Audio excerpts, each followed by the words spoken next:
Hello, hola, and buenas, buenas. Welcome back to La Cuna Galaxiana, a podcast made with love.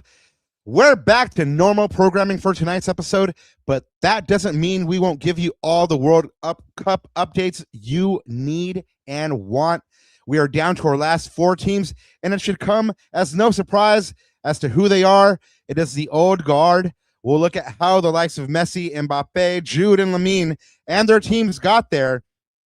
We'll also take a look at the LA Galaxy's home shutout win over Club America that felt more like an away match.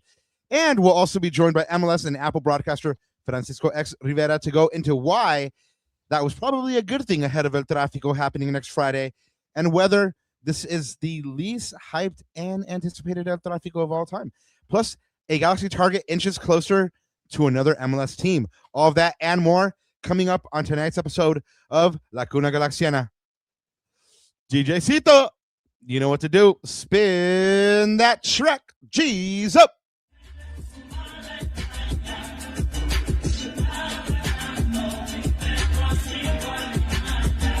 Yeah, let's get it started with a new year, new me. Cuna Galaxiana still reporting on the news feed, yeah. And you know who it be, the 6 stars from the jersey, putting work in the league. Word on the street, we rip teams immaculately. We see the players come and go, but I'm forever a G. And you can catch me yelling tactics on the field when I leave. Get it together like I'm Vanny when I'm giving a speech. Back to the pitch, score goals, dribbling tricks. I heard a transfer window rumor, let me see who it is. I got statistics on the player, puzzle pieces that fit. Con este show que es tan bilingüe que tu papi lo ve. Rápido pues, hablando de este club otra vez. En las buenas y en las malas, we got love for the crest, love for LA. Let's get it started, light up the stage. Every week on Monday night I'm tuning into the place. Yeah, you know what it is. It's La Cuna Galaxiana, 4th season, Rob Ananda. And my name, ya te lo sabes.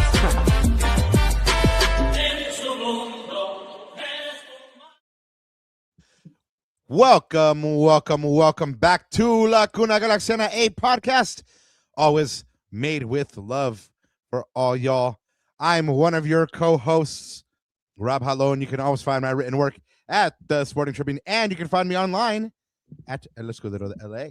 And you guys know what it is. Since I'm here, my co-host is here as usual, right next to me, like peanut butter and jelly, like Forrest and Bubba. Here he is, el yerno guapo y el gitano perdido, and most importantly, el papá de Natita, Ananda Kirana. Papa, it is El Trafico week, and I can tell you're not excited. Well, first of all, just glad to be back on the normal sort of cadence here with La Cuna Galaxiana. We're back on Galaxy stuff, guys. MLS is officially back. And, we've been, by the way, just the World Cup has been awesome. I think everyone,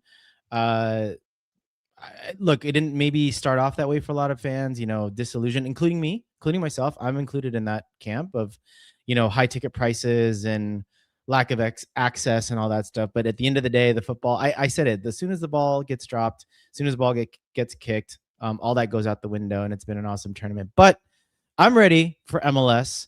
I just don't know if everyone else seems to be. I think everyone is. I don't know.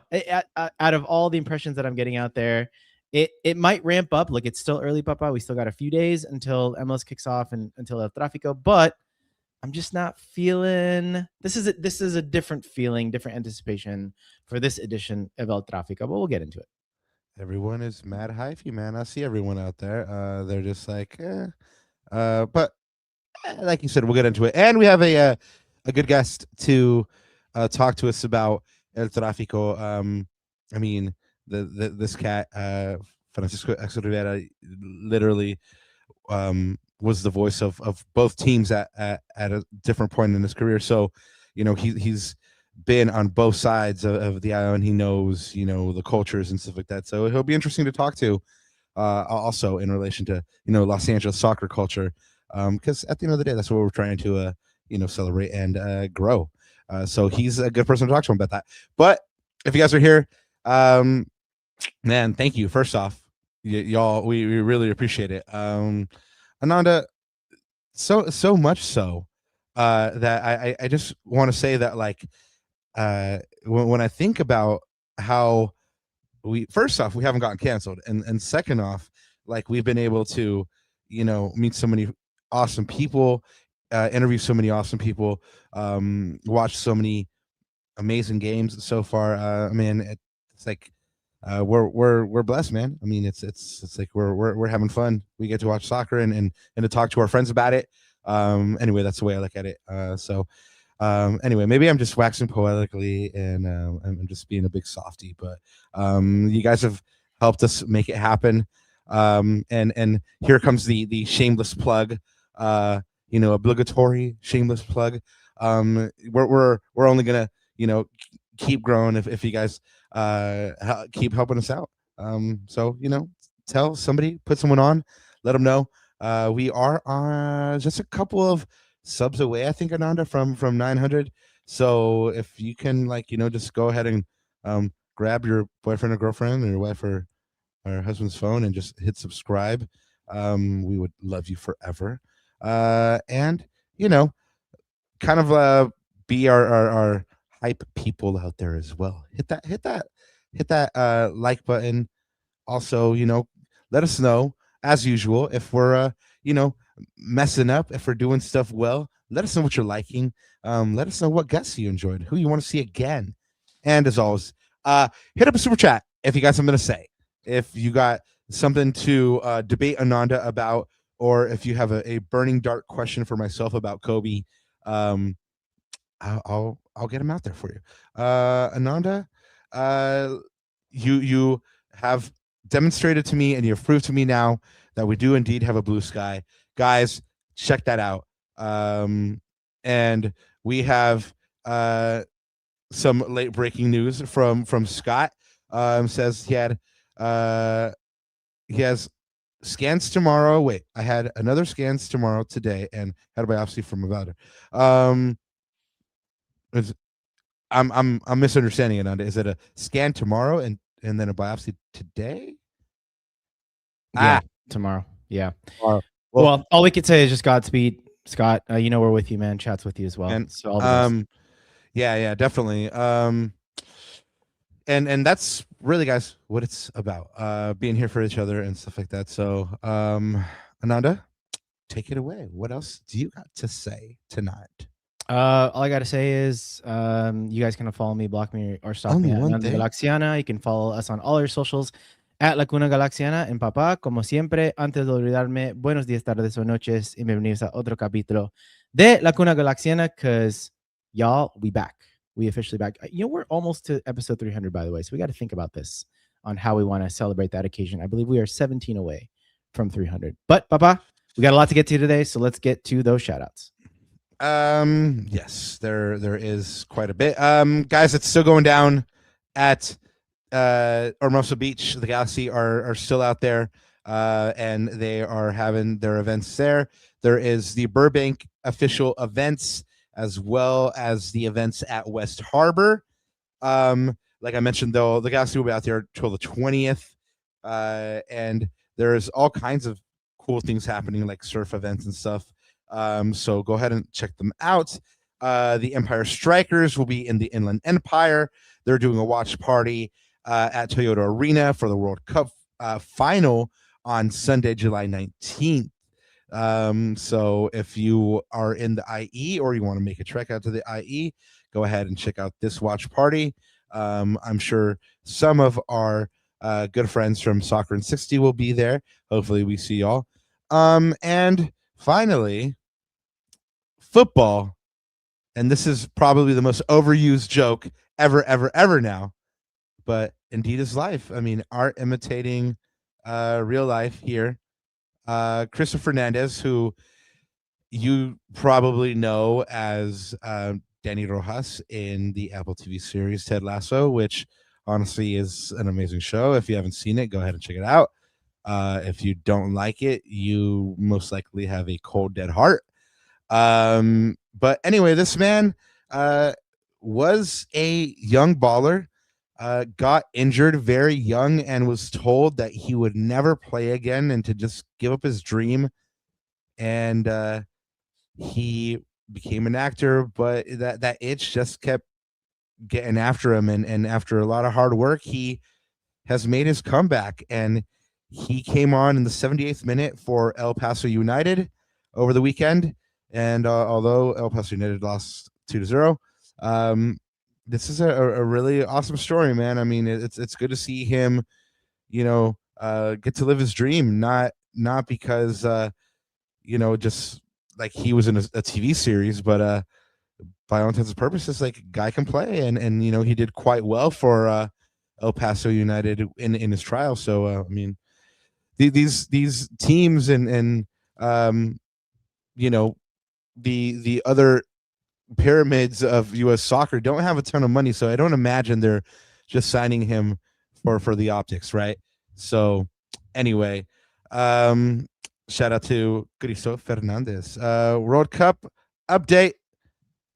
The semifinals are set. Morocco, sorry about it, but France took you out 2-0. Spain, Marino popping up again, saving them, beating Belgium 2-1. England, after a scare and coming from behind to win also 2-1. And Argentina beats Switzerland 3-1. Ananda, we saw a little bit of this Argentina-Switzerland match at the friendly against Club America. Obviously, we didn't see every little thing, but there was a sense again, that Argentina got pushed to their limit. What should Switzerland feel aggrieved, to go out so harshly? Was that your favorite game of that round? Yeah, that was an interesting game. Of course, we were kind of off and on. I missed the first half, and we caught the rest of the game at the digs at the press box. But yeah, super interesting game. I think you're looking at that call again against Embolo. I think it was harsh. But I thought that England-Norway game, I thought that was the marquee game of this slate. And boy, that did not disappoint. Jude Bellingham comes up big again. He is an absolutely massive player, and he's been showing it this World Cup for sure. Yeah, no, Jude is been class. Of course, you're going to love that because you're a Madridista, and that's a good form for him going into next season. For the special one, Mr. Mourinho. Quick word from you for that Spain versus France semifinal. I know you've been kind of worried about it. Still feel that way? Still worried about it. If you look at both of these semifinals, I think these are pretty much finals. They both could be finals. So when you're in that situation, two really good teams, I mean, four in this case, with all the semifinals going on, it is going to be a game of margins. It is going to be sort of fine lines and fine margins are going to dictate this game. I think with Spain, it's can they capitalize on their possession? We know Spain is going to control a lot of the possession, but can they capitalize on it? And then on the flip side, can France? We know they're absolutely lethal and dangerous in the counterattack with players like Mbappe and Olise. So, and Dembele, the list goes on and on. Yeah, on and on. So where Spain takes about 30 to 40 passes to get into the final third and get a goal, it might only take France one or two, but they have the killers in the final third. And that's what scares me about this game. But this is going to be a game of attrition, and it's going to be very interesting to see who capitalizes on those big moments. Yeah, man. It is going to be a game of attrition, but like you said, France is just an embarrassment of riches. But we're fortunate enough to have a guest here with us who, I mean, has covered several matches at World Cups and really several games, high profile games all over sport. I mean, his imprint is literally on sport here in Los Angeles. He's been the voice of the Kings, the Galaxy, LAFC. He's also worked at for the Dodgers. I mean, and then not only that, but he's currently with Major League Soccer as an MLS analyst. I mean, proud because Este Latino proudly covers in Spanish and English, because this is a bilingual show, y'all. So it's awesome to have him here and kind of give us his experiences on what coverage here in sports journalism is like in a bilingual setting. And like I said, I mean, he's been all over the place. I mean, he's covered Super Bowls. He's covered the World Series. And tonight, somehow, some way, we're lucky enough to have him here on this humble little show. Please. Oh, and I forgot to mention, he is working the El Trafico match this Friday between the Galaxy and LAFC. And again, since he's worked for both, it's going to be interesting to see, his take on this match and how he's approaching it. Please welcome to the show, Francisco X Rivera. Hey guys, thank you so much for having me. Thank you. No, this is super exciting. It's great to be with you, and obviously, let's make it bilingual. Vamos a hacerlo bilingüe, and excited to be there Friday. I mean, thanks for the introduction. Thanks for your kind words. I was very, very fortunate to get my first MLS job with the Galaxy 19 years ago as their Spanish radio voice, and then I was able to work with them in the studio with Time Warner Cable and Spectrum from 2013 to 2015. Then became one of the first Spanish radio analysts for LAFC. Then there's first Spanish TV voice on Estrella TV. So it's been quite a journey. I love both organizations. And you mentioned the LA Kings. I mean, the LA Kings, as you know, are part of the same family, AEG, as the Galaxy. So, I have a lot of friends in common in both organizations. I still keep in track with everybody. And this is for me, it's tough because if you ask me who you're rooting for, well, I just can't. I mean, I have to stay, unbiased, obviously. I'm working the game for Fox Friday. Como periodistas, ¿no? Yeah. Simon. But at the same time, as I said, I have nothing but love for both clubs. They've been amazing to me in this great journey that's been 19 years in Major League Soccer. Pues gracias por estar con nosotros, Francisco. Gracias. Yeah, and I did mention you've been all over sport. You've covered a bunch of stuff. High profile games all over different sports. Now that you've been, pretty much in every sports journalist's like dream setting, what's your passion sport? Like, what was that most special moment that he says like, mano, llegué, estoy aquí, esto es vacancísimo, chévere? Well, I grew up with baseball and soccer. I grew up in el DF, en la capital, en la capirucha, como decimos, en la Ciudad de México. Si han ido ya saben lo que les digo, la mera capirucha, el defectuoso. Y siempre crecí con fútbol y béisbol por mi papá. So I grew up with both baseball and soccer. But the sport that I think made me believe that I had made it to the big leagues was hockey. And that's very uncommon to say, especially for Latino. But when I started working for the Kings in 2018, it seemed like they had done a little research on me, and there were some things that they wanted me to do besides just being the Spanish radio voice. And then I started working for them as a consultant the following year. So basically, that's a role that I've kept until this day. And I basically started advising them on different departments: PR, marketing, broadcast, hockey development, and that went all the way until we established an academy in Mexico City, the Mexico City Junior Kings. We're the only team of any sport in the major leagues in the U.S. that has academy in Mexico City. And the reason why I say this is because I always say that the Kings gave me the keys to the castle. And I've been able to create so many projects, bring so many celebrities to games. And now that I'm in a Galaxy show, one of the first big celebrities that shared the booth with me was Dennis Teclose when he was GM for the Galaxy back in 2019. Will remember him. Yeah, of course. He was part of our Dia de Muertos broadcast. We actually had a broadcast split on Fox Sports West and Fox Sports Prime Ticket, English and Spanish, and I did the Spanish one. And Dennis was one of my guests in that very special night, the very first Spanish TV broadcast for the Kings in a long time. And then all the celebs that I've been able to meet through it. I mean, when we come to soccer, I've been able to do jersey giveaways or presentations to Miguel Herrera, El Piojo. I did it at Dignity Health Sports Park when America came to play a Campeón de Campeones or a Supercopa. That was in 2019. I was able to do a jersey presentation with Lothar Matthäus. I recently did one with Iker Casillas. We spent New Year's together in Orlando on a marketing project that we're working together. And that's only football. That's only soccer. But I mean, I've been able to meet so many great people, invited me to the booth with me. Sergio Ballín, el guitarrista de Maná, Ana Bárbara, Chiquis, Michael Kroger from Nickelback, Colin Hanks, you name it.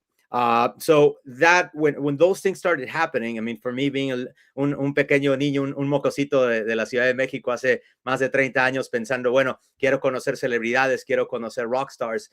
Cuando Colin Hanks me presentó a su papá Tom Hanks, que tuve una plática con él ahí en los Kings, que dije, no, esto es irreal, esto es totalmente real. You met Forrest Gump? Yeah, they've grown from Nirvana. So then again, for me, just being able then again as a little kid in Mexico City to think, hey, I have some Hollywood dreams. Am I ever going to come to the States and make it? That's what I'm saying. I mean, I love every sport that I've done. And last year I became the only broadcaster in the world that has done all U.S. Major leagues, all 5 in 1 year. I have love and respect for every sport, but I think that platform that hockey was able to give me, meeting so many celebrities and creating and collabing with so many stars in so many different projects, that I think took it to another level. Francisco, what you're telling me, because you just told me that you've done the 5 major sports, right? Is you did the sports version of the EGOT, the Emmy, Exactly. the Golden Globe, the Oscar, and the Tony. That Yeah. and dijiste que eres el único y el primer único. latino también. Man, that's God bless Latinos. God bless them. Ahí estamos, Anyway, ahí estamos. I know that's awesome, man. Porque, obviously, like, we talk soccer here, but también hablamos del mundo y la representación y lo que representa ver a alguien como usted para un niño latino que puede decir, like, yeah, I can make it too. I can, because you're right. Like, hockey isn't traditionally associated with Latinos, right? Mhm. So, un pibe puede decir, you know what? I can go into sports broadcasting too. I can learn about hockey too, even though that's not traditionally quote unquote for me, and that's amazing. Abriendo barreras. So I mean, hey, now I'm even doubly humbled that you're here and have time for us. So thank you so much. I mean, but we did say this is a bilingual show. We've been talking both languages. Ahorita con esto lo del mundial, y vamos a hablar un poquito del mundial, and how you've been enjoying it so far. There's been kind of like this kind of a debate on which coverage has been more enjoyable, Telemundo versus Fox, and I've seen a lot of people and heard from people that even though they don't know any Spanish, están viendo en español, porque se siente más el mundial para ellos en español, aunque no entienden ni una palabra. Do you, when you're calling matches, does it change for you in your preparation and how you prepare if you're calling in English or in Spanish? That is an amazing question, because when I came to the US, I came in 2000, and I was very used to the way, soccer is called in Mexico, in Televisa, TV Azteca, right? Perro Bermudez, etc. So those are the guys that I grew up listening Shout to. out. And yeah, of course, the great Perro. I saw him in Atlanta not so long ago. He was doing a commercial and stuff. I'd say hello and pay my respects. But I was used to the radio format of TV, right? Which is, este se la pase, este se la pase, este acá, este acá. And when I started calling soccer or football back in 2006, I was doing EPL and La Liga for DirecTV Latin America. And my producer, who I love to death, Cesar Sutil, who was my first producer in baseball when I started in 2006 for Fox Deportes, Fox Sports en Español en ese entonces. And then he brought me over to DirecTV Latin America to be the voice of EPL and La Liga. He told me one thing that I'll never forget: let the game breathe. Deja que el juego respire. No tienes que estar hablando de todo. No tienes que estar mencionando todo. And I really took it to heart, because I learned that for me was actually more effective, because I can, I don't have to waste all my energy at once. I love music, and that's one of my passions, and that's one of the things that I love doing, playing instruments and singing, etc. And I'm a rock guy. So, with rock and roll is usually you start, slow, you start, you go, and then you have an orgasm, right? Excuse the word, but you have that, that freaking big moment, right? And that's really what sports broadcasting is to me. And when it comes to football, I learned that from Cesar, and he was the one that advised me that. So I started taking it slow, building up the momentum.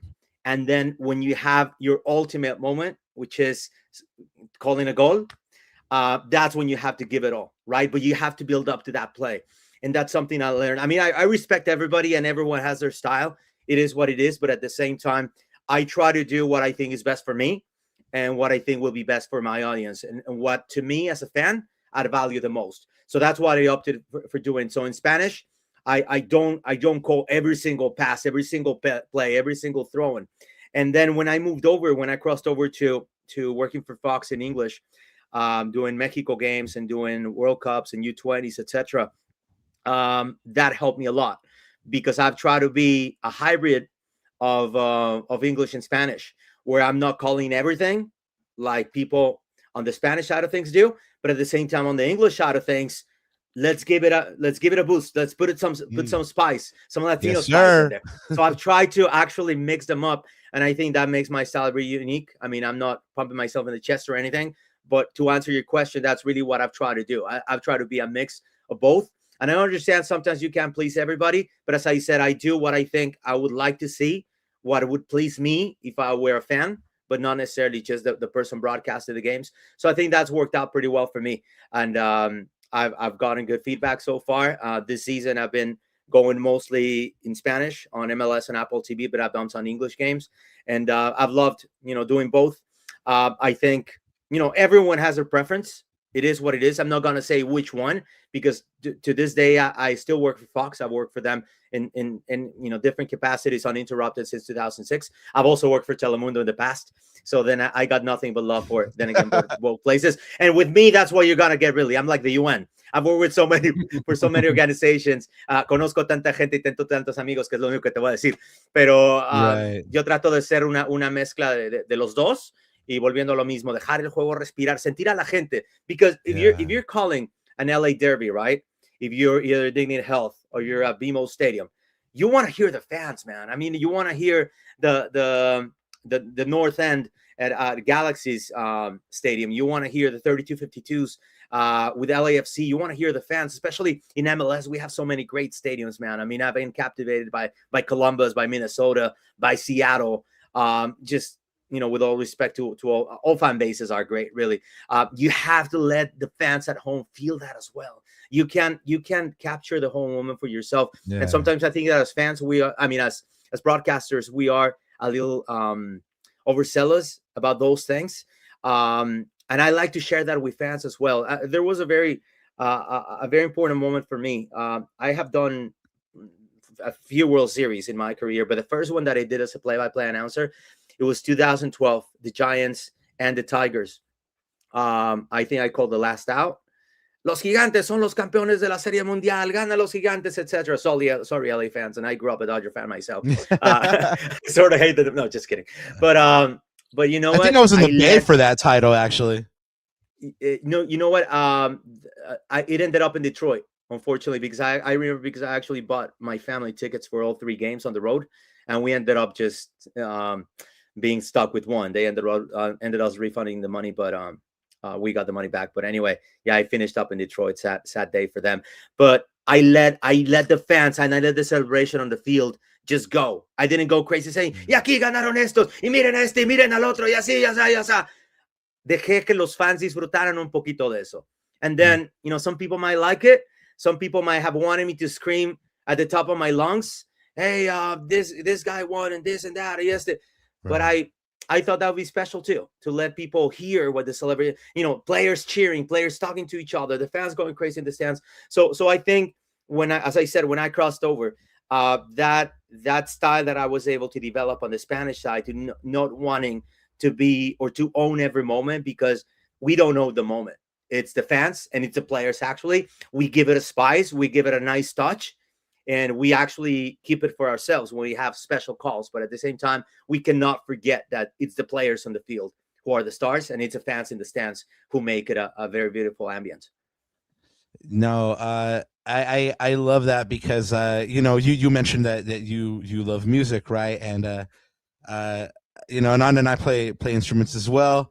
And one of my favorite quotes regarding music is that one that Mozart has, is the beauty in music is not in the note, but in the space between, the silence between the notes, so it's sure.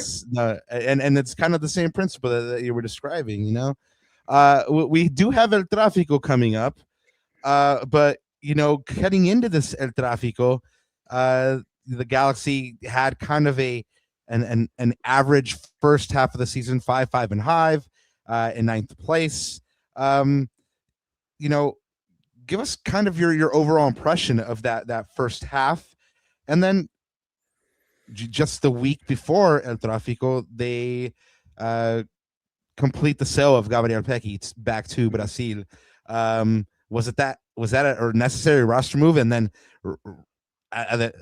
una semana antes del tráfico, o sea, Will Kunz, ¿estamos haciendo lo correcto aquí? Pregunta.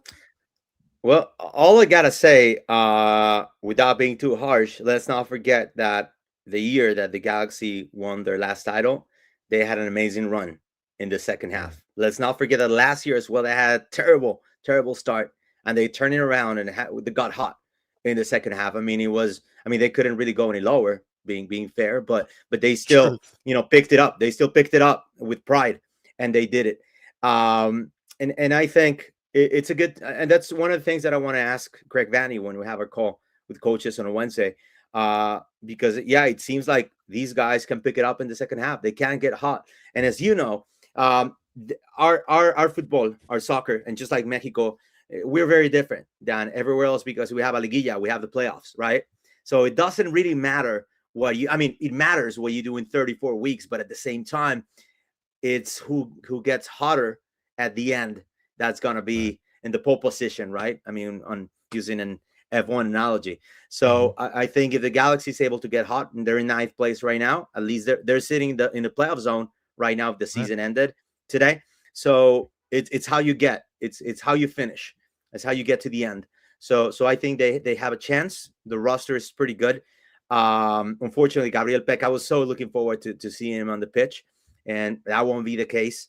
I am missing Joao Klaus a lot because I was a big fan of what he did in St. Louis. I got to call a couple of his games. That was her first season with MLS on Apple TV, and I love what he did in St. Louis with the German Legion of Klaus, of Edward Leuven, Roman Burki, obviously coming from Bundesliga, although he's Swiss.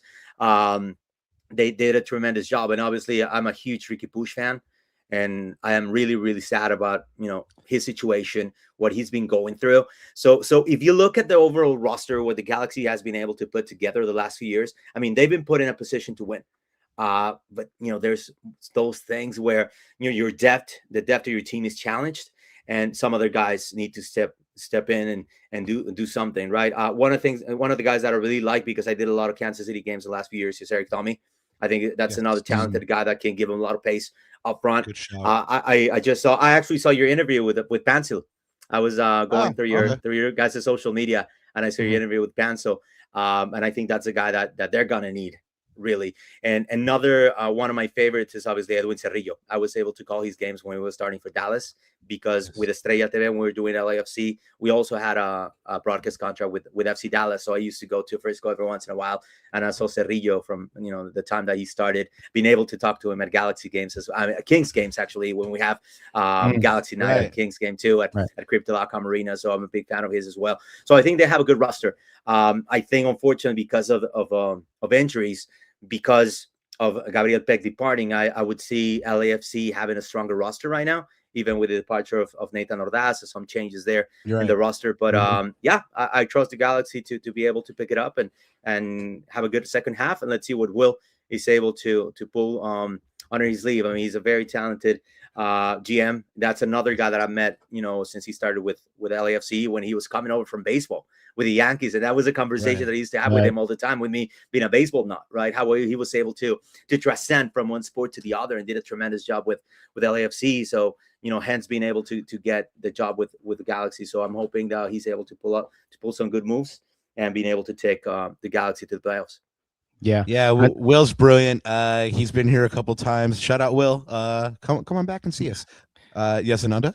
No, I was going to ask Francisco, because you mentioned that the interview that we did with Joseph Paintel, that was coming off of a friendly at Disney Health Sports Park against Club America, 1-0, again, preseason, or I guess mid-season, however you want to call it, friendly, right? It feels like preseason. That's why that's why I kind of said it out loud, because it does feel like preseason. Greg Vanny even talked about it as much in the pressers leading up to this match. But it was a very interesting game because it felt like a Club America home game. The fans brought the intensity to the friendly.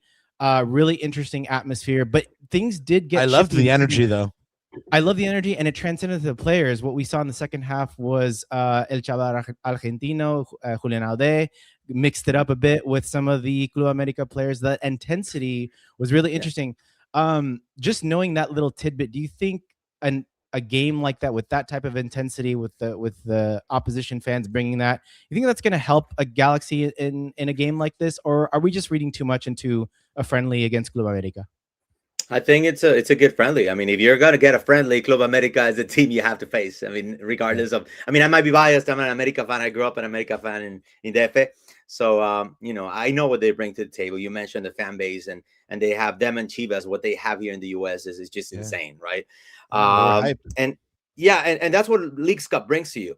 And I was very fortunate to grow up in the 90s, and I know everything that U.S. players were able to accomplish to be able to overcome that hump and to be able to compete in an even play field, right? And talking to Galaxy legends like Kobe Jones, for example, right? Like Kobe, you know, went through that. Alexi Lalas, who was Galaxy's GM when I started back in 07. And I've been able to talk to, you know, a lot of the guys when, you know, working with Tony Meola and Brian McBride, etc. And those guys really, really pushed the envelope to be able to then again put the U.S. on an even playing field against Liga MX. Now, on the other hand, when I talk to my paisanos, to my compatriotas, journalists or players or former players, etc., they don't want to lose. They don't want to lose. No quieren perder. Porque una de las cosas que honestamente a mí me molestaba mucho es que la gente en México, y hay mucha prensa en México, que sin ver los partidos ya nada más te desacredita que porque es la MLS, que porque es la Liga de Veteranos, que etcétera, etcétera. Y no ven los partidos. Y a mí me llamaban a veces y me decían, oye, que cómo ves, me llamaron una vez de Monterrey, de Multimedios, cuando jugó la final LAFC con Tigres en Conca Champions. So they called me out from Monterrey and they're like, oh, who do you think is going to win? What can you tell us about LAFC? Y les empecé a dar un breakdown de LAFC. Oye, el portero juega así, los defensas juegan así. Y la gente me empezó a tirar en las redes. No, este cabrón se cree que es Mourinho. Este güey se cree que está describiendo al Real Madrid. And everything I did was just give my honest impression, knowing the team real well from A to Z, inside and out, what I thought were the weaknesses, the strengths of LAFC facing Tigres. And LAFC almost shut their mouth because they were very close to winning that game against Tigres. It was under Gignac with a geniality at the end that turned things around. But that's what I'm saying. It's, yeah, I didn't like that. But all of a sudden, seeing the results, internationally speaking, that MLS has had against Mexico, against Mexican clubs. Now I see more journalists and more former players, analysts, etc., doing the research, doing their homework. Now they know the players by names. They don't just say, oh, these guys are fast or these guys are super strong and tall and physical, whatever. Now they know players by names, and now they're forced to do the research. And it's the same with teams, man. Si eres mexicano, no quieres perder con un equipo de Estados Unidos. ¿Cuándo? A mí mi papá, por ejemplo, me decía, oye, es que siempre les ganábamos 7-0. Y de repente empiezas a ver cómo se emparejó la cosa y no quieres perder.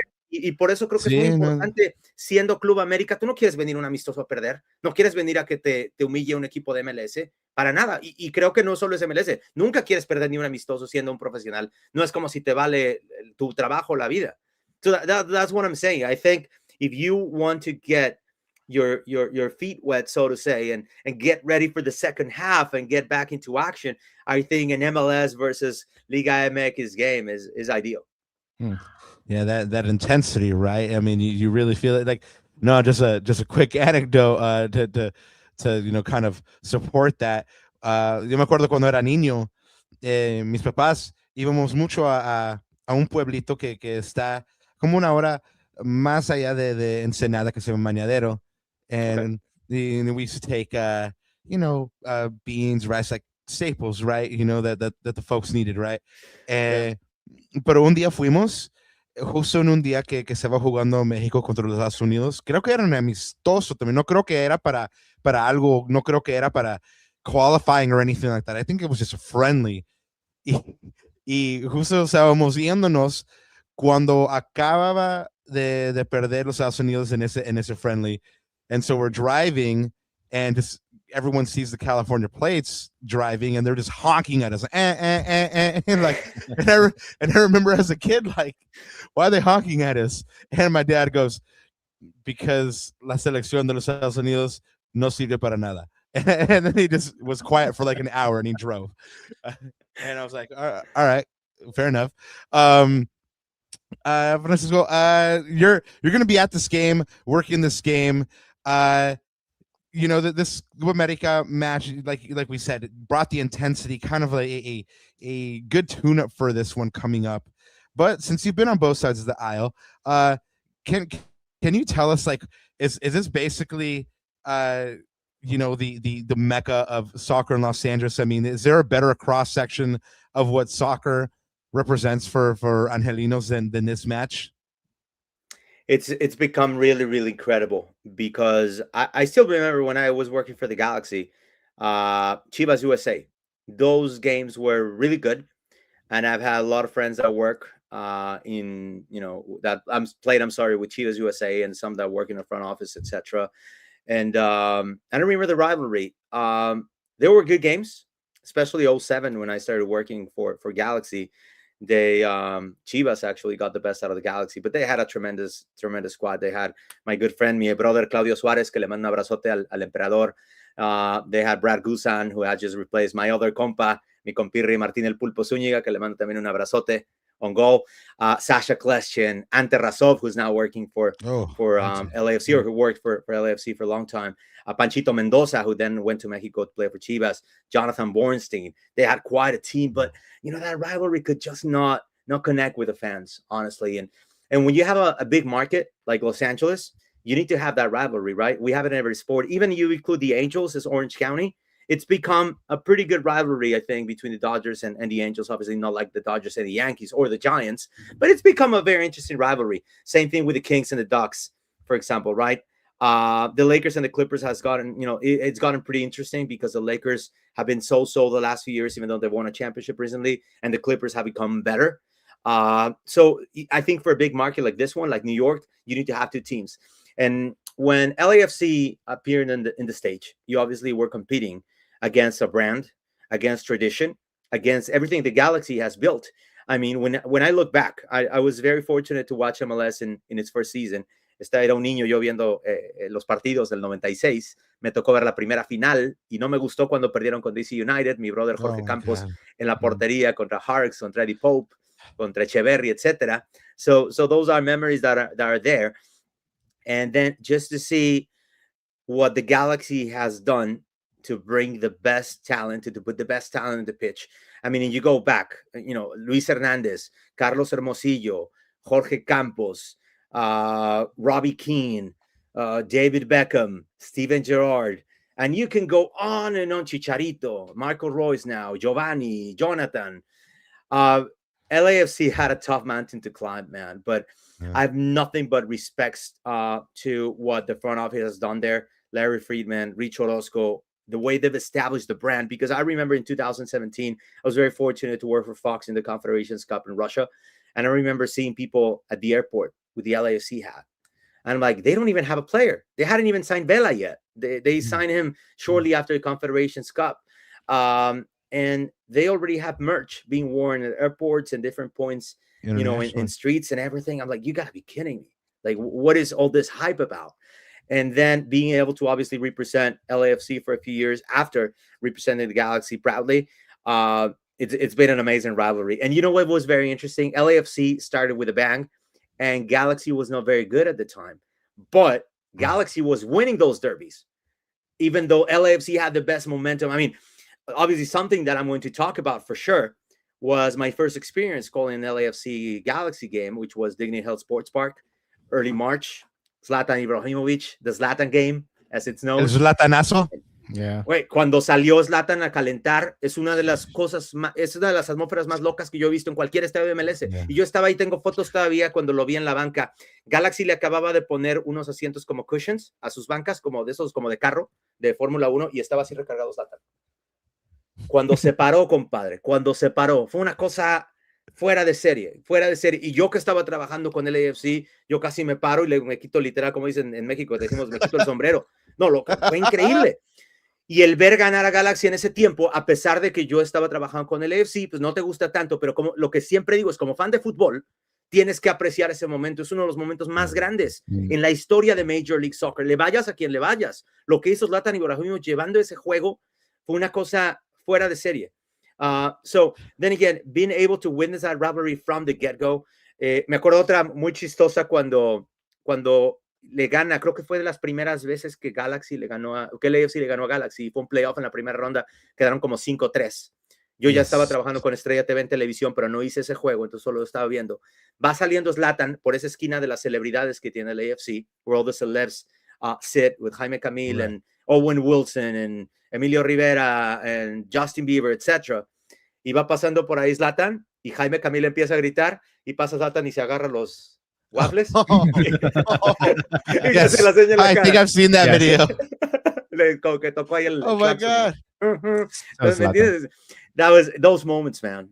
I mean, then again, regardless of who you're rooting for, and I know obviously fans have their sides, and I think that's great for the game as long as it doesn't transcend sports, as long as it stays in good blood, right? Which is the most important thing, because I think as Angelinos, I think that's one thing that's characterized mostly the games that we've had, mostly peaceful. I mean, yeah, it gets rowdy, it gets loud. We've had, unfortunate, some exceptions, unos tarados ahí que se pasan de lanza, but let's keep it nice. Let's keep it fair game.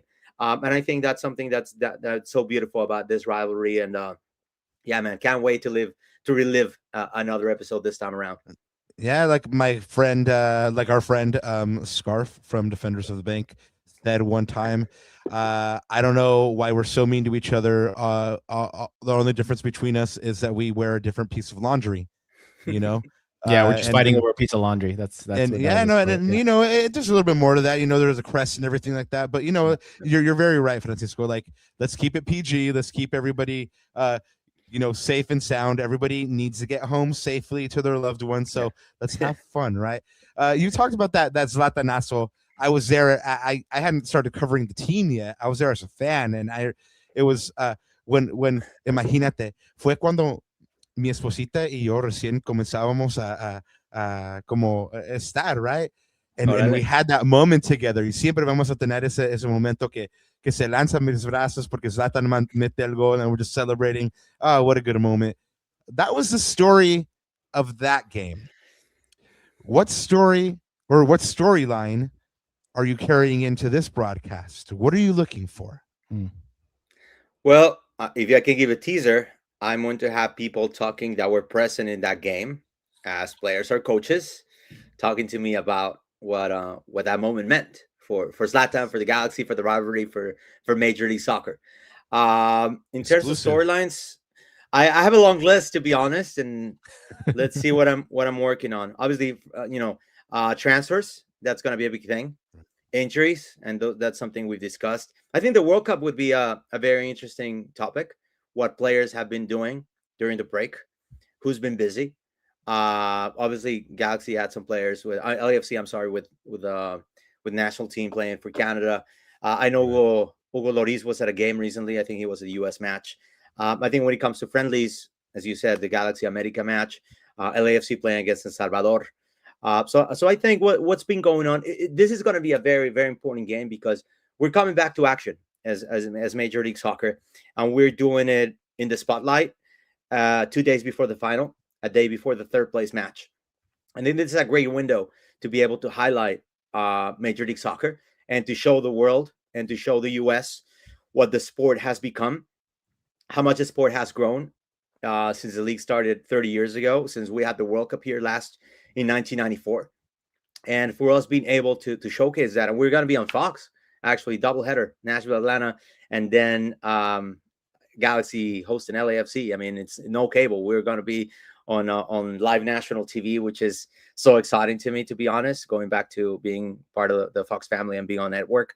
I mean, you can't get better than that. I mean, you know, you're going to have a whole weekend of football on Fox. You're going to have a great doubleheader with MLS coming back, third place game on Saturday, and then the final on Sunday. And then obviously that added to all the games that we're going to have on MLS on Apple TV. It's got to be a great weekend then again. So there's going to be plenty of storylines. I'm going to have a couple of meetings with our production team on Tuesday and Wednesday, just to see how many can develop. But, you know, for me as a silent reporter this time, I mean, I do mostly play-by-play, but I was the silent reporter for Mexico for Fox and NFS1 for 6 years, from 2013 to 2019. And that's really the job that helped me cross over and made me fully bilingual in this industry. So I know how to do the job. I know how to, you know, dig for those stories. And then when you give me the two teams that I value the most in Major League Soccer, two teams that I know well, two organizations that have given me a lot, where I have a lot of friends, where I have a lot of acquaintances, etc.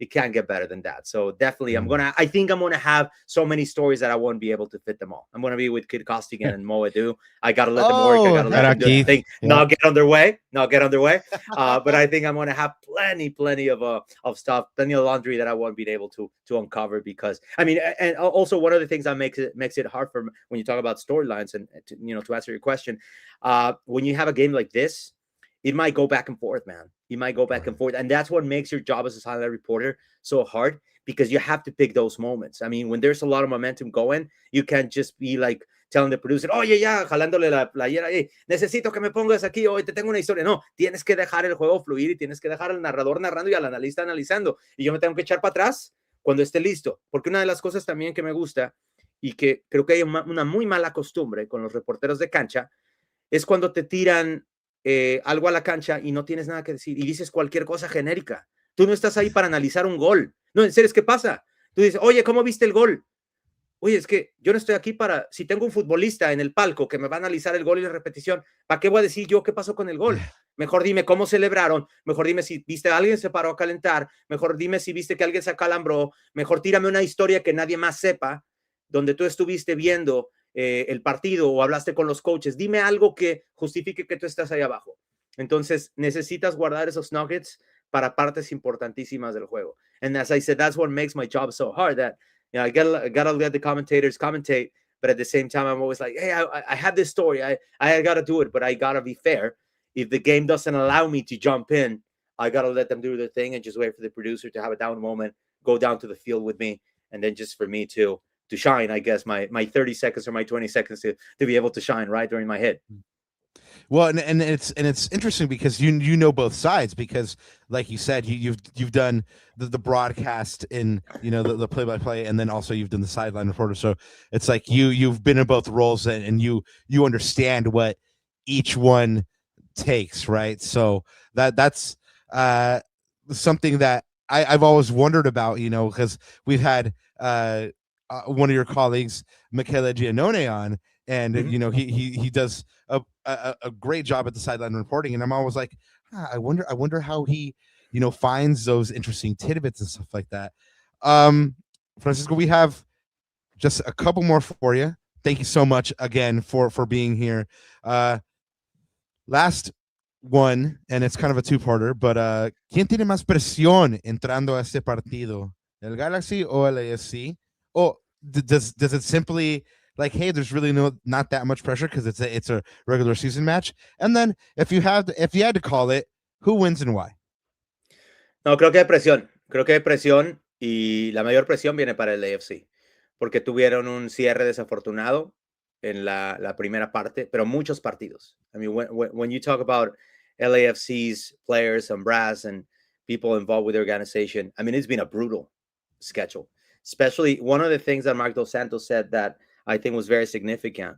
It's not only the fatigue on the pitch, but it's a mental fatigue when you play teams like Toluca, for example, when you have to go to La Bombonera and play in that environment, man. I mean, even if you win, you're going to be completely exhausted mentally. And that schedule at the end of the first half was brutal. So you always wonder why some champions don't repeat, why some champions underperform. When you have so many obligations internationally, it gets really tough for you, man. And I think with MLS, something that teams are learning, that they have to build deep rosters. Tienen que tener equipos grandes, profundos, bancas que te puedan ayudar en un momento así. Creo que si hablamos de rosters, el AFC lo tiene, pero aún así creo que han estado cansados mentalmente y este break les va a venir tremendos. When it comes to the Galaxy, I think you sort of, I mean, it's not that they don't have pressure, but then losing Peck, losing the injured players, Push, Klaus, I'm not going to say it gives them an excuse to not perform, but at the same time, you understand, right? I mean, you have to sort of be able to do your best to survive through those rough times and being able to perform. But at the same time, and I'm telling you, I've seen LAFC at the top of the table, breaking records for points, Carlos Vela being at his best, etc. And they couldn't get past the Galaxy, man. I mean, these games are special. These games, it doesn't matter. It's like Like the other game that I grew up watching, América contra Chivas. No importa cómo llegues, no importa si América o Chivas está en primero o en último, en penúltimo, importa cero ese momentum que traes. Ese partido es especial y creo exactamente, deportivamente hablando, sí, a muerte. Yes. Of course, always. A muerte. Pero creo que incluso te digo, este partido puede ser peligroso para el AFC, porque te digo que para mí Galaxy no tiene tanta presión y ellos van a salir más tranquilos, están en casa aparte, y el AFC sí tiene, creo, esa obligación de estar ganando en estos momentos y de estar en primer lugar. Y tiene dos equipos que han sido muy escurridizos y que han sido tremendos. San Jose Earthquakes y Vancouver Whitecaps, que han tenido temporadas espectaculares. Real Salt Lake también ha estado tremendos y se esperaba que el AFC estuviera ahí arriba. Entonces vamos a ver cómo se da el partido, pero creo que si pudiera mencionar eso, creo que está muy parejo. Creo que el AFC tiene más presión. If I have to give my prediction, it's going to be an exciting 3-3. Wow. Just like how El Traficos are. High scoring, form goes out the window, totalmente. And you know what? At the end of the day, everybody goes home a little happy and a little disappointed, but we're treated to a fun night and a bunch of goals. Yeah. Hopefully, Cuneros, you were treated to a good conversation, because I know that Ananda and I for sure enjoyed our time with you, Francisco. And please, for anyone that might have not caught your coverage, can you tell them where to find you online and where else they could find you? Yeah, I mean, every week, MLS on Apple TV, either in English or Spanish, I'll be there. I usually on my social media on Francisco X Rivera on Instagram. I tell fans where I'm going. I show my, the behind the scenes on flights, airports, when we get to stadiums, etc. So you know where to find me. This weekend is a little special because I'm not going to be on the MLS side, when I'm going to be on the Fox Network side as a silent reporter working the English on the English call of Galaxy and LAFC. So it's going to be special. But then this is an exception, and it's a nice exception, just being able to be on network to be doing this game. But every other weekend, I'm on Apple TV. No geo blocking. We're broadcasting all over the world, English or Spanish, with Major League Soccer. Listísimos ahí en Apple TV. Y como digo yo, la noche donde el fútbol se une con la tecnología, papá. Puro fútbol, puro Apple. Y ahí andamos. Y pura vida. Vamos. Hey, pura vida, cómo no. Thank you so much for being here. Your open invitation. You have an invitation to our cookout whenever. Muchísimas gracias por estar aquí. And then we'll see you at the digs on Friday. We'll be there. So hopefully our paths will cross. For sure. And, well, you know where to find me. I'm going to be on the field for like 3 hours before the game. So we'll be like, Francisco, thank you so much, man. Muchas gracias. Hopefully we'll run into you, and thank you once again. Buenas noches. Gracias, un abrazo. Gracias. Hasta luego. Saludos. Gracias. Guys, every time we have these conversations, man, it's gorgeous, because we, for as much ball as Ananda and I watch, like, Francisco comes on and he teaches us things. He mentioned Keith comes on and he teaches us things. So it's gorgeous, man. It's fantastic to have the opportunity to have these conversations with these gents. And he's going to be cover this match, but there is other stuff happening in MLS as well. The transfer window is open, y'all, so it's about to start going down. The window is open officially as of, I believe, today. Yes, that's today. Right. And it closes on September 2nd. And then that means teams can now sign fools, right? So the big rumor in Galaxylandia, and we already told you it's probably not going to happen, because Greg Vanny said he hadn't heard about it, and also a bunch of other factors that we talked about on the last show. But to paraphrase and really, this is really more the authority than anything we got to say. Our friend Tommy Bogert, Gamby with the good hair, says, reporting, Sporting KC has emerged as top MLS suitor for Liverpool legend Mo Salah. Still a long shot, of course, as sources believe it prefers Europe plus Saudi. Very interested, but SKC the top MLS option now. And if you're a Galaxy fan, you're clutching your pearls and you're saying, no, why? How? SKC? For real? No disrespect, SKC. no one come at me. But like, if you're a Galaxy fan, you're literally saying like, really, SKC? Why? Like, Mo Salah don't even eat pork, bro. Like, he doesn't eat barbecue. Tom did reiterate though in a post tweet, which I don't have, but if you look at that tweet, he put up another tweet. He retweeted it and says, "Please, I forgot the exact verbiage, but basically, take note of using the word long shot." Like, he wants to really, really emphasize that even MLS teams in general are probably not the front runner at this point. I think the Saudi league is definitely pushing hard for him. Even other European leagues, Right? Probably I've seen reports too that of his desire to sort of stay over there. But again, like, you've got to make the pitch, right? You've got to be in the room. The Wayne Gretzky quote of, you miss 100% of the chances you don't take. So I hope the Galaxy is somewhere in the conversation, but it is going to be hard to pry away the Egyptian king. That's for sure. Yeah, and we did talk about Mo Salah on the last show. We talked about other free agents the Galaxy could sign. One of them, Alain Saint-Maximin, signed, joins Charlotte FC, signs a 3-year designated player contract. Again, you're looking at these signings and going, where are at least the rumors that the Galaxy fans got nothing to feed off of right now. So shout out to Alain Saint-Maximin for joining the league. I really like that player. Just gets me off of my seat. So anyway, it's going to be fun to watch him play the Galaxy now. And then we do have to let you guys know the Podfather did report, and we also dubbed him on the last pod, Podfather Padrino Pato. So shout out to him. Yes, we did have a mixed zone. If you know, you know. With the departures of Peck and Nascimento, this is the Podfather reporting now. The Galaxy are currently roster compliant. That includes Maya Yoshida getting a green card, but if they want to add anyone, they'll need to find some spots. So that means they're going to have to get some assets in that way, either international spots or convert some money into GAM, do some of that stuff. And then also, Podfather also reports that, remember when the Galaxy made moves for those basically renting international slots? Well, the renting is done and they've reverted back to their former clubs.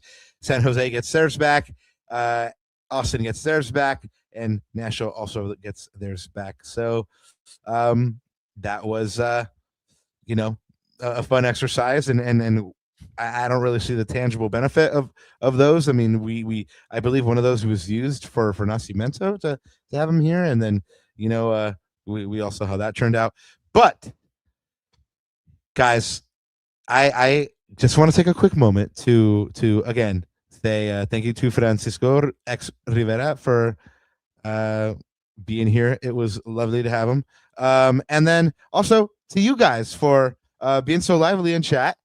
We do appreciate it. Here comes another shameless plug for y'all. Ananda always leaves me to do the dirty work. It's okay though. Here's the part where I tell you to go ahead and like and subscribe.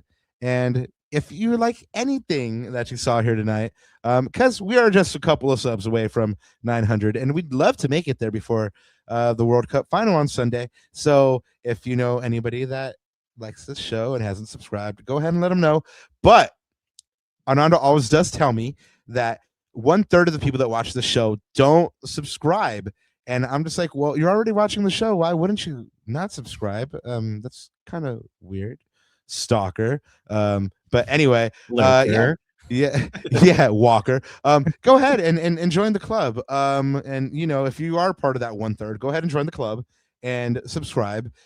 And to give you enough time to do that, we are going to do something a little special here for the first time ever on La Cuna Galaxiana. Ananda, you know what to do. Hit it.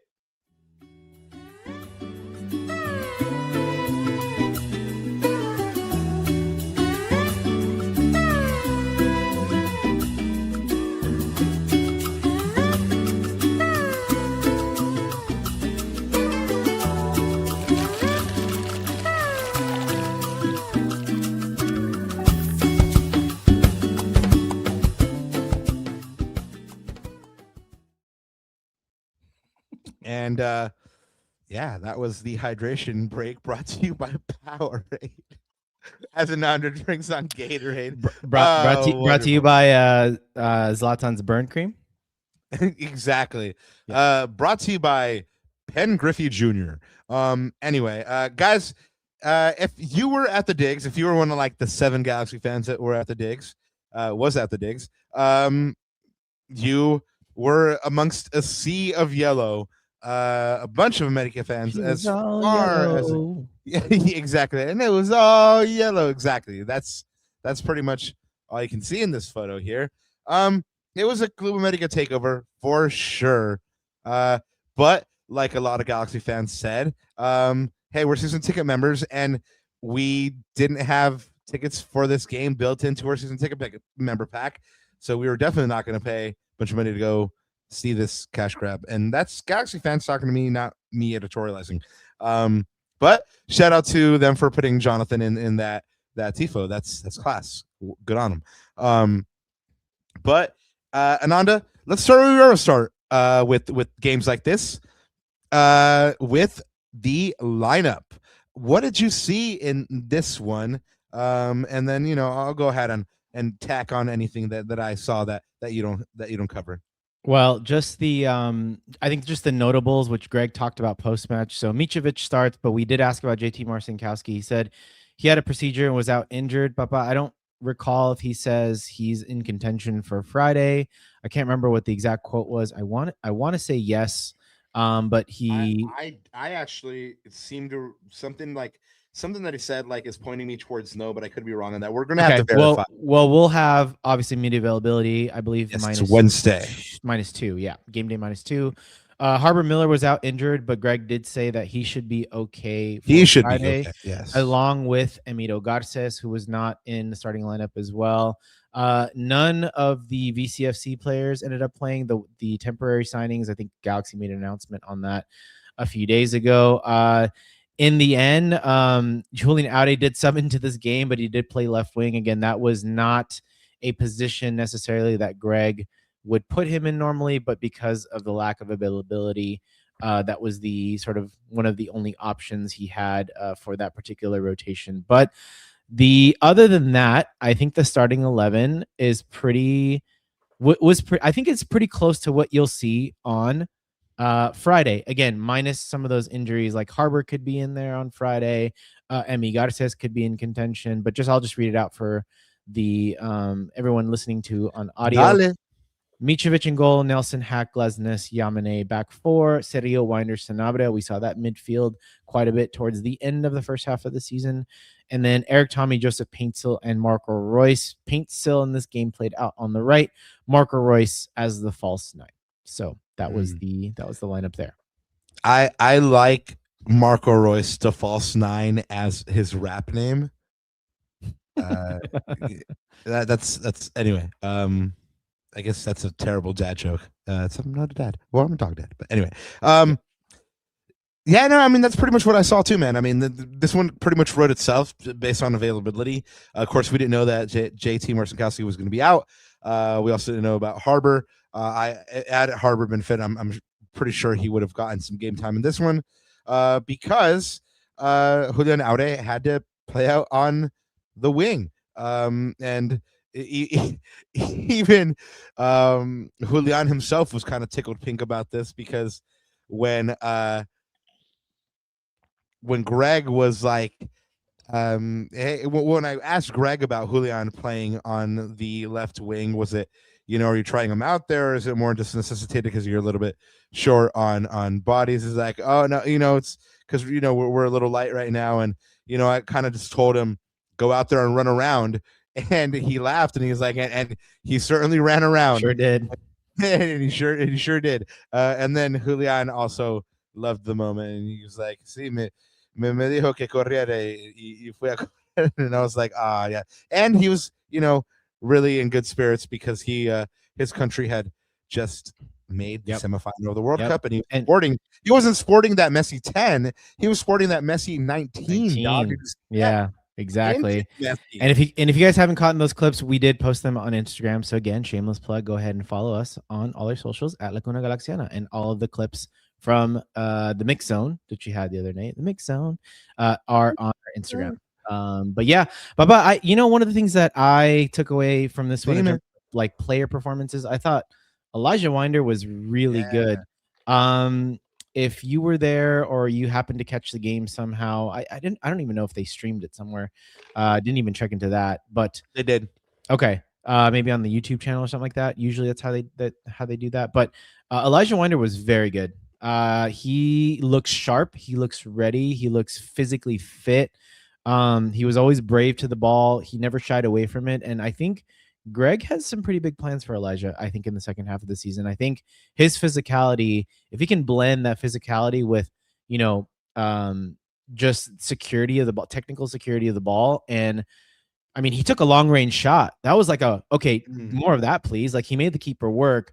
We don't have a lot of midfielders that are willing to take that shot outside the box. I think that's one of the unpredictabilities that the Galaxy needs to add into their attack. And Elijah can do that on a consistent basis. He will be an important part of this midfield. Yeah, you know what, you were talking about physicality, and he's a slender lad, right? But I mean, not slender like Cindy. I mean, he's just like, he's slender. He's a soccer player, right? He's fit, but strong base. I saw him ride. What? He has a strong base, though. Like, yeah, I saw him ride a lot of physical, tough challenges from America midfielders and defenders, and he stood up to them. There was even one I remember in particular that it was kind of like one of those prolonged battles between him and the defender. The one on the sideline, like next to the touchline. Yeah, and he came out from it like pretty okay. So no, massive shout out to him. I mean, he was scouted by Will Kuntz last year, and he was the most expensive signing from USL. There's a reason that they signed him. Like I said, I have faith in Will Kuntz and his scouting, and I think this player is eventually going to come good. And we're starting to see some glimpses. Of course, there's still a lot of work to do, but I think, like you said, Ananda, I think if Greg is able to finally start to be able to rely on Elijah Wynder as a consistent, he's an automatic starter because I know I can rely on him. Like that's going to be a boon for the Galaxy, right? That's going to be just one more thing that Greg doesn't have to worry about. But I mean, the big story here is that, like, for as much as the Club America fans made this a home game for Club America, the Galaxy wasn't cowed by it at all. And in fact, they got the win. They got the shutout win, no less. And Club America didn't really look that dangerous, to be honest. I mean, they did have their chances, but there was a marked difference for me between this match and say a Toluca versus Galaxy, where it's like every time they came down the field, I felt like Toluca might score. Here I was like not that worried, to be honest. And in the end, Joseph Painsil, he gets his goal in the 26th minute. Marco Reus delivers a free kick into the box where Jakub Glesnes gets the nod on, and Joseph Painsil puts that away. And that's the game's only goal for the first match in 49 days in front of fans. That's pretty awesome, right? Galaxy win. Galaxy win at home. They're starting to make the digs a fortress again. Yay. But no, that is an important way to kick off the week, especially El Trafico week. Ananda, what did you see from this one here? In terms of like stats or the box score or anything like that? Because Papa, there was no box score from this game. I didn't see anything. Like, I didn't see any stats from this game. Literally, I took some time to research on it, and like, even like, from Galaxy Media or Galaxy Comms and there was nothing. There was nothing. So I can only tell you what I took away as from the eye test in terms of, like, how we usually do those headlines for instant reactions and stuff. What I took away from this match, it's funny because it has nothing really to do with this match, but I think this game made me realize that when I looked at the starting lineup, when I looked at bringing on guys like Julian Aude to play left wing, you're playing Eric Tommy at left wing, for example. Like, if I had a headline for this game, my headline is simply the Galaxy are an incomplete team. And that is because Greg talked about it. They need to fill out 3 to 5 players, right? 3 starting level or fringe starting level caliber players. He called them impact players, I believe was his quote. And then 2 other depth pieces. And again, I made up this sort of back of the woods, depth chart.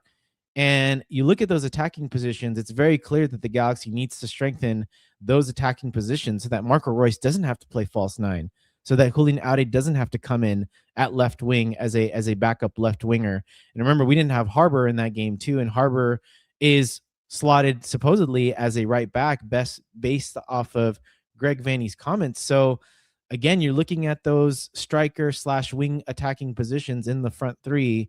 That's really where the Galaxy have to strengthen, and they just look like an incomplete team. Yeah, it's a friendly. Yes, they got a result against America, but there was just moments in there where there's still not enough fluidity. Like, there were some positive moments, but things would break down, or, unfortunately Joe had a really good chance in that first half. And, he just missed it. He probably should have had 2. But there wasn't anything like it was kind of a low quality game. It felt like preseason. That's why I sort of like blurted out earlier that it was kind of a preseason game, because it felt like preseason. It had that rustiness to it. But I think a lot of that is because the Galaxy are still an incomplete team roster wise, and I hope they get that sorted out in the next week or so. Well, my agent's negotiating with Will right now, and I saw him on the phone. I saw Will on the phone a lot, when I saw him at the dig. So yeah, and Kobe is negotiating and saying that I need many more pupusas this time than the last contract, and then I'll say yes. But anyway, no, I mean I saw a couple things, and I mentioned it in El Minuto de la Mañana, which is out already. You guys can check it out. But the shutout was huge, man. That's a good way to start the way back, right? Because Greg's always talking about how he wants to be a defensive-minded, defensive-oriented team, and that's a way to establish good habits, right? Get that shutout once, awesome. Get that shutout 2 in a row, even better. Then you're doing 3. It's starting to become a habit and a culture. You're getting 4. You're like, it's like, hey man, we might never effing lose again. And then when you get into that mentality, it just, again, it's addictive and you want to keep going. So hopefully they can build on that. I thought that now the Galaxy's only DP, operational available DP, Joseph Painzel, he looked much more natural and fluid on the right. I think Greg said something really telling, which was that on the right he gets to the touch line more, and I think that's going to be great for stretching the defense and being able to put them in behind. They have more canvas to work with. Basically, we already touched on how great Wynder was and how good of a connector he was in this one. But we also touched on you and I did. You and I. We talked about how Nelson was really good in this one. And the one thing I do got to say, and I do got to call out, and shame on y'all, not y'all like as in y'all cuneros, but y'all as an America fans. The chant was heard so many times. They did call it out on the loudspeaker. They did put it up on the what is the screen? What do you call it? The jumbotron? Like, what is that called? Yeah. But every time Mitrovic was going to kick off, they tried to put music on to kind of like mask it, but it was like they took it as a personal challenge after they put music on, and they really let loose with it. Again, nothing's going to change unless punishments start coming down, and that comes for any Galaxy fan that puts up the chant as well. It's old. It's outdated. It's it's mean. Just give it a rest, man. America fans do better. But anyway, like we mentioned with Francisco, this one was a good preparation because of the intensity on the field anyway. For the Galaxy to get prepared for El Trafico. And in case you were wondering, the Galaxy haven't lost in any of the last 3 El Traficos. They are 10, 9, and 7 now. The last 2 El Traficos ended in a tie.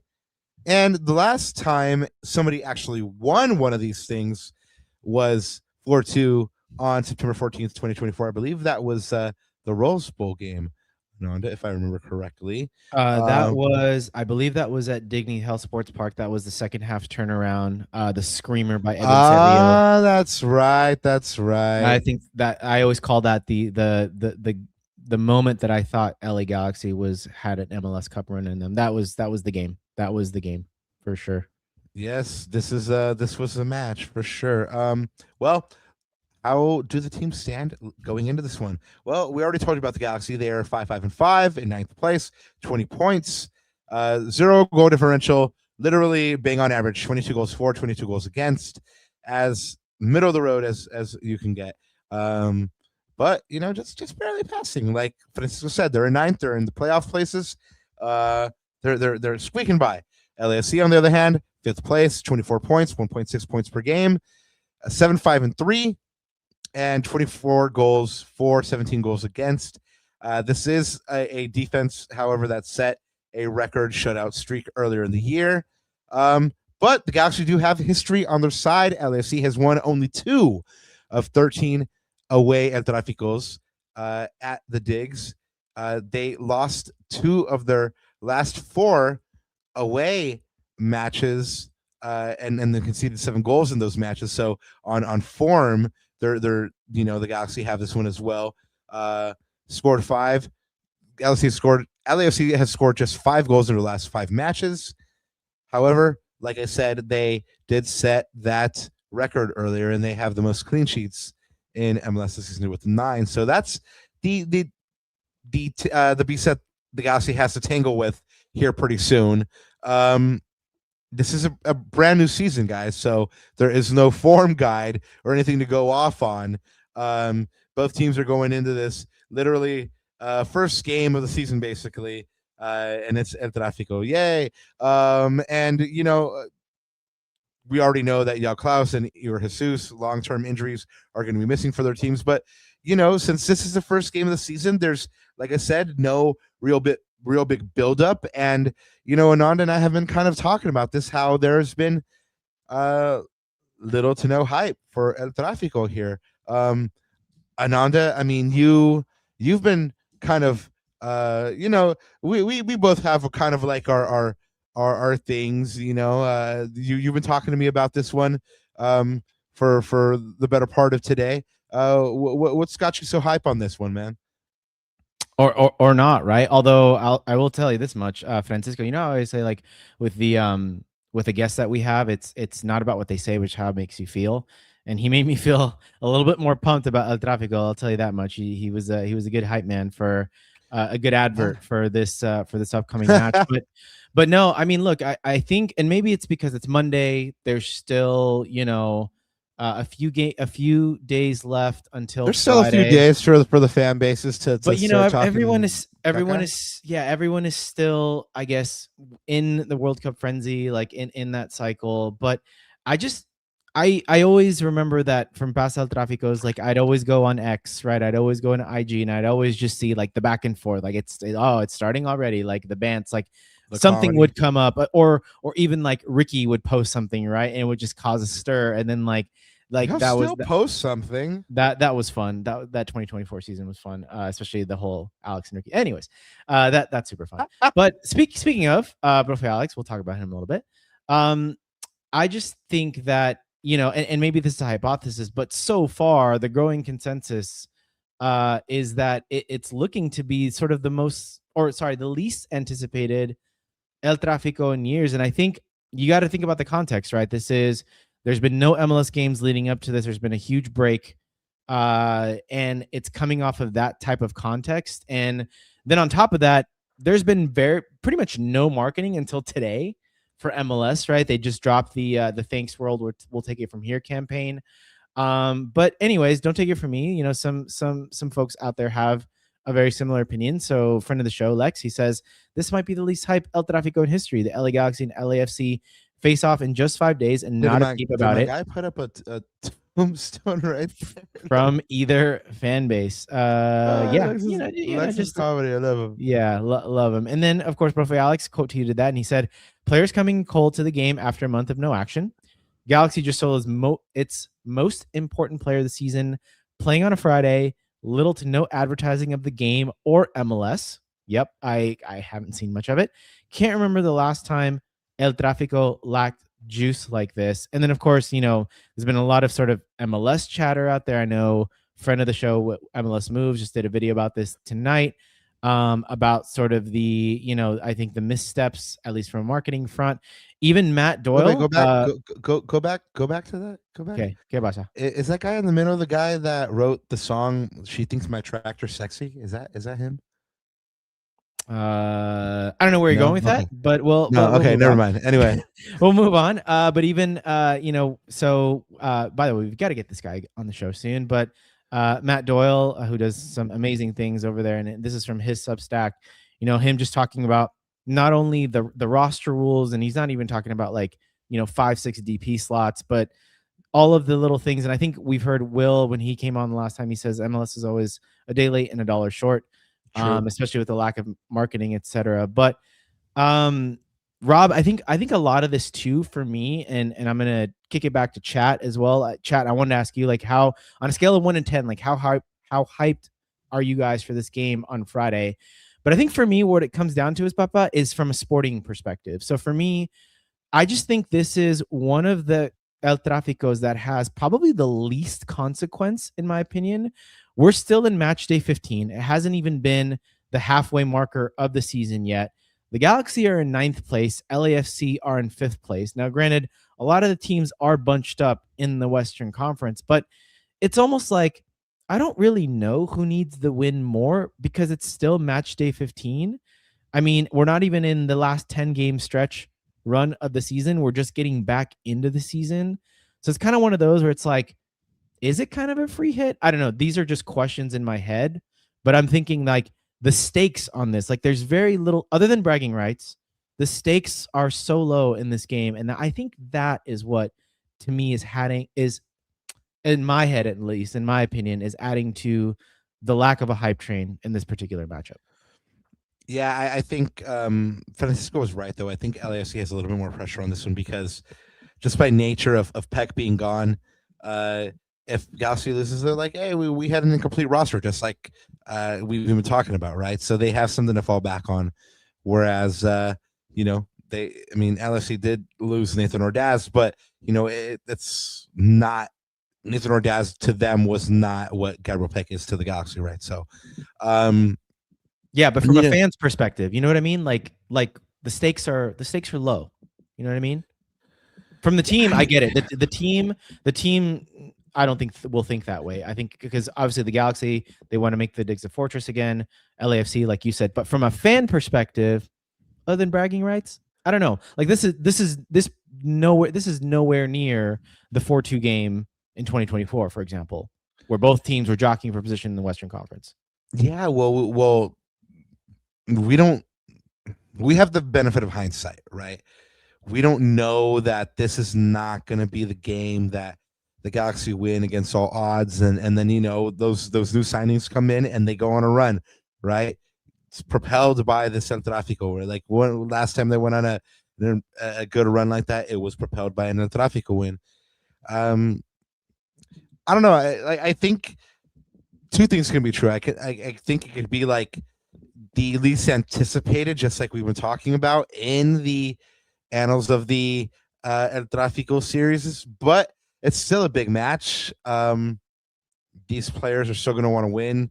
The fan bases are certainly going to want to take the bragging rights, if anything, just for the couple of months until the next one.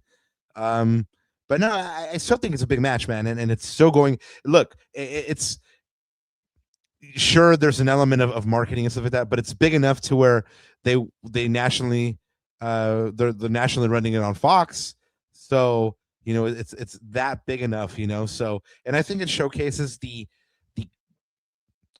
I'm not talking no one crucify me on this one, but I'm not talking about the soccer product on the field at the moment, because the Galaxy certainly aren't there, and I'll leave LAFC fans and LAFC journalists to cover them more dedicatedly to comment on them.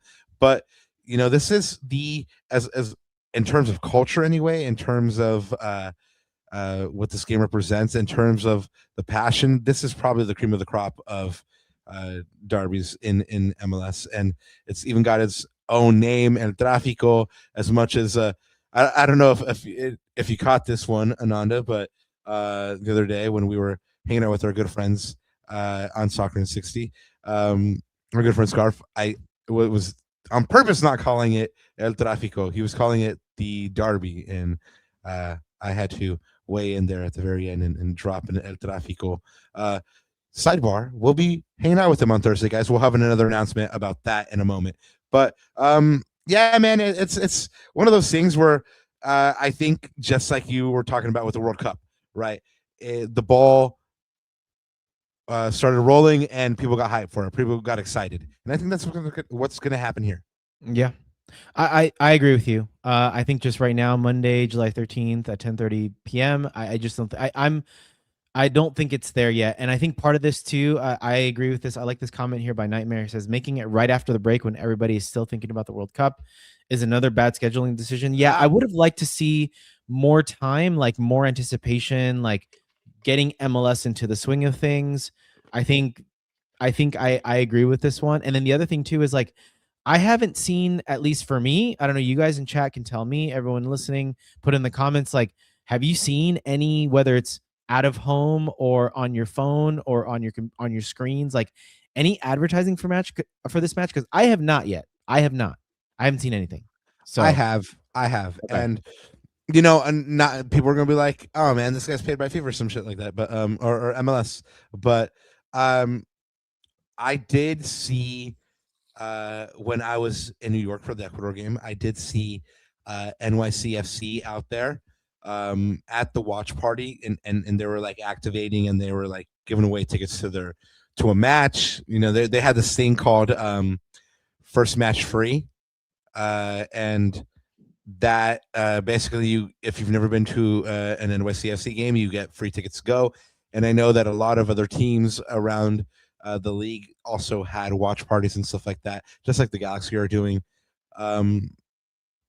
But I think it was more of like a hyper local thing and on an individual basis, rather than, and I think this is where the criticism comes, rather than really spearheaded by the league and right, really exactly thought out with anticipation, and not like just like Will said, a day late and a dollar short.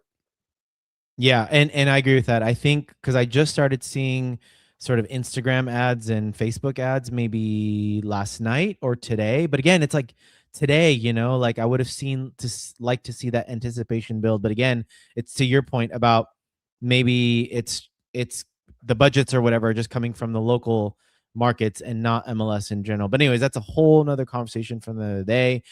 I think you're right, though. I agree with you. Like you always say, two things can be true. I think right now I'm not feeling the hype like I normally do or normally see, not just how I feel. But I think when the ball drops on Friday, when I see all those fans in there, when I see the mezclado de los dos equipos, right, las dos hinchadas, and you feel the vibe, I think it's going to become more real. And the thing is, like, it's kind of giving me shades of, you remember during the boycott, Papa, that game in 2023, it was the Tyler Boyd special. I remember that cracker of a goal that he scored that match. It kind of feels like that, where it's just like people just aren't caring for one reason or another. But then once you get in that stadium and once a ball is kicked, I think people will start caring for sure. Yeah, no, I mean, you have to. I mean, it's you just feel that energy, right? It's before we close the show, Ananda, I didn't even tell you that we were going to do this, but it occurred to me that and this is breaking news for you, Cuneros, since we won't be with you on Thursday because we'll be hanging out with our good friends from Defenders of the Bank and joining them on their show, doing a simulcast. And I don't know what we're going to be kind of getting into in terms of because we're guests on their show, so we don't know how they run their show. So I thought I'd take the opportunity to go ahead and say, for the Galaxy to win this game, they have to ... Oh, for the Galaxy to win this game,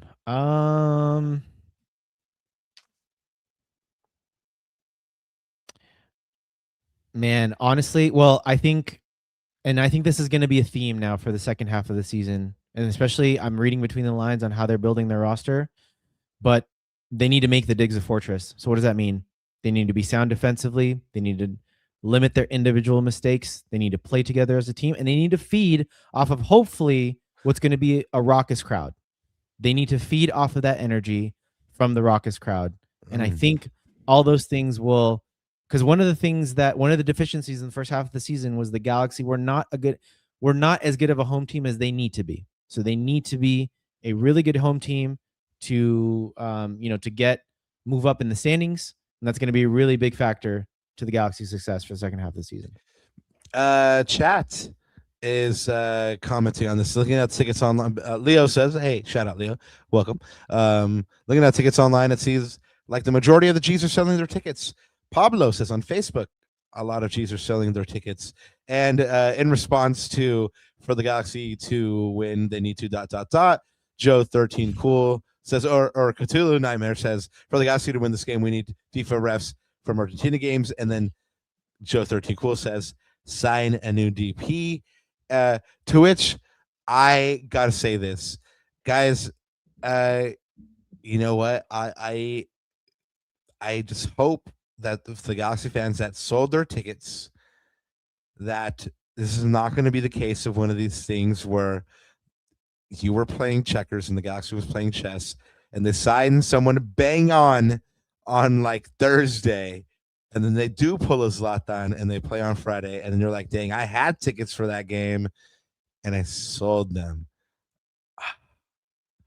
Ananda and I will be covering that match. So we'll tell you all about it, but just think about that possibility. Now, like I said, these are big games, man. For the Galaxy to win this match, they just need to get up for it, just like they do. I mean, the illicit series that was never supposed to drop by Will Mr. Brook dropped, and we got to see, shades of the Galaxy winning Trafico there, and we get to see just how much it means, right? So hopefully they go into it with that energy. So do you have a prediction, Ananda? I'm putting you on the spot because I went first last time. Are we doing predictions this show? Yeah, because again, we're gonna be hanging out with. I thought we were gonna drop. I thought we were gonna drop our predictions then, but you know what? I'm gonna go for it. I'm gonna go for a tie. Do we know? Do we know for sure? High scoring tie. Yeah, like 90%. So high scoring tie. I don't know what it is, but high scoring draw. I'm gonna go with the Francisco pick. So yeah, I like it. I don't think either team has a clear edge at the moment. It's gonna be back and forth. It's gonna be back and forth. Yeah, There's like a free kick here, a sloppy mistake there. Yeah. Well, I think that brings us to the end of the show because I think we're in agreement. I think it's going to be a tie. Cuna Galaxians, Cuneros, Thursday, July 16th. We won't have our normal stream, just like I mentioned earlier, but instead we'll be simulcasting with the Defenders of the Bank Boys. That'll be our version of El Trafico preview. And they're going to be doing something called One More Sleep. So check us out on the 16th with them. And then on Monday, July 20th, we'll be reacting to the Galaxy's win, loss, or draw. Hopefully win from the weekend's El Trafico. So stay with us on Thursday and Monday. We'll be hanging out with you once again. Ananda, Ananda, anything to add before we get on out of here? I was gonna say, yeah. We forgot to ask Chad to drop their predictions. Chad, if you have some predictions, drop it for us. We'll I'm shout out them of out. practice, man. I'm out I of practice. know. You talking about practice? Joe 13 Cool says 3-2 Allen Gs. Yeah, I can't see anything other than high scoring. I guess the quality of play could be so low, but no, I don't think that's going to be the case. I think both teams are going to be up for it. When the ball drops, I think both teams are going to be absolutely up for it. And we're going to see that same intensity that we saw against Club America. Like, things are going to get chippy. Things are definitely going to get chippy. We might see some yellows, a lot of yellows on both sides. So yeah, Pablo says, oh, yellow. Pablo says 3-1 we lose. Ooh, I hope not, but Pablo 3-1 Gs. I love it. Yeah, you know what? You are entitled to your own opinion, Papa. Feel how you feel, but you know what? When the Galaxy do win, you'll just be like, hey, I'm just glad they made me look bad. I'm glad I was wrong and they were right. So there you go. Nightmares is 6-7 Galaxy. What is this, like cricket? No, you're what sport? 6-7. Yeah. 6-7. Okay. Okay. Well, I got it now. I got it now. Come on, man. Don't be that boomer, man. Come on. Let's go. I'm such a boomer. Anyways. Yeah, let's get on out of here now. We're so boomer, we need to go to sleep now. It is late. Let's get on out of here. Yeah. Guys, check us out again on Thursday with the Defenders of the Bank Boys. And yeah, we'll hopefully come back with you after a Galaxy win. I think that's all I have left to say, Ananda. Pues I guess there's only one thing left to say, no, Papa? Yes. And it is G